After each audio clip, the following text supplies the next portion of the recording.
It's really difficult to navigate through the financial world by looking at the financial media, the indicators, the global macro picture, and determine what's going to happen in the next 2 or 3 quarters. But when you look at the market itself, sometimes they react completely different.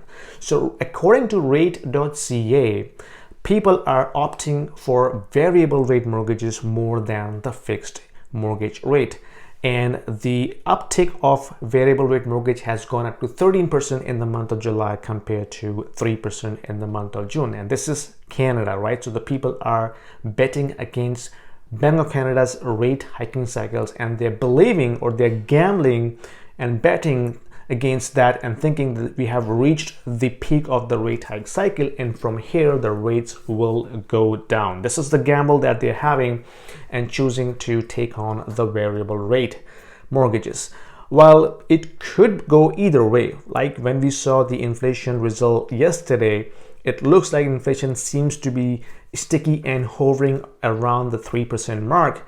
It may or may not force Bank of Canada to pause the interest rate here, because the other fundamentals like GDP, the unemployment is not looking good, and the trend looking towards the recession is looking very, very clear.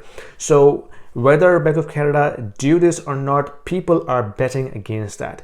And this is also can be seen in the US by looking at their 10-year treasury yield, because that is not going above 4%, even though the Fed funds rate has gone up above 5%, but the long end of the treasury yield still hovering around 4% or below 4%, which means the market is predicting that the rate hike cycle is not going to continue in the long run. At some point they have to come down, which is why the bond market is reacting that way. Remember, bond market is much bigger than the equity market. So when the smart money, the big chunk of money which goes into the market is predicting, there could be some truth to it. I think the rates, of course, you cannot predict whether the rate's going to cut down or not, but I think for now there's no case of an aggressive rate cuts. It could be a recession that can force them to cut rates significantly, but for now, if things remain kind of similar, I suspect the rates will stay at this level for quite some time before they even decide to cut down. The only reason they can cut interest rate is going to be a severe recession. Furthermore, if you look at China's situation, the Chinese economy is struggling and it is shrinking along with their real estate industry. We saw Country Garden or Country Capital, one of their developer, is also struggling. Their stock price completely crashed to the bottom, which means the Chinese economy is also struggling. And remember that China is the manufacturing hub for the entire world. So whatever you buy from Target or Walmart or Superstore or Tesco, you actually got all of that stuff built from China and being imported into your country.